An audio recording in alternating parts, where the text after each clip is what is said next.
I mean, it's almost impossible to avoid him. Here's Ian Hislop talking about Elon Musk, the billionaire Karen who seems to want to become a global supervillain whilst having some kind of mental breakdown. And he has enormous power because of his money, and B, his reach to people who have been persuaded over the last 5 years or so that the mainstream media hasn't covered any stories, and that the only people who've noticed anything happening in the world are people sitting in their bedrooms sending messages to each other. It's an amazing feat of deception.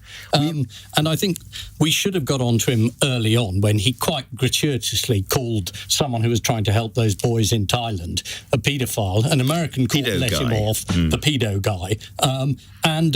I think he thought from then on, I can say anything I like. It doesn't have to be true. It's better if it's not true, and no one will stop me. And that's what's happened. We've seen lots and lots of powerful media figures over the decades and centuries, probably the Rothermeres and the Murdochs and so forth. But we have never had somebody like this who is tweeting, speaking in his own name several times a day, many times a night. No, I mean, and it's not merely that he's a sort of a classic social media adolescent who hasn't grown up. I mean, the temper tantrums, the lack of responsibility.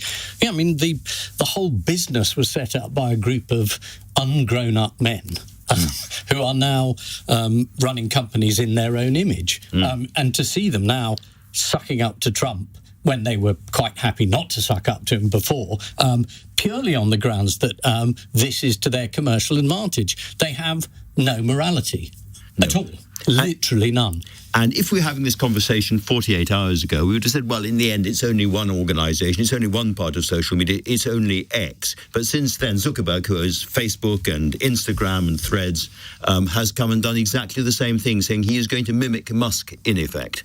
Yes, and I mean the idea that you have this vastly powerful organisation, and about 5 minutes ago it was very important for you to have moderators and fact checkers, and now because you want to suck up to Trump, you don't, is appalling. And Bezos is exactly the same. His newspaper in the States has just pulled a cartoon, you can see where I'm coming from here, in which all the tech bros are seen worshipping at the shrine of Trump. And then the newspaper, oh, no, we can't publish this. It's repetitive, it's boring, we don't want to publish this. I mean, who do they think they're kidding? Yeah. We're in a sort of an era of total fatuity.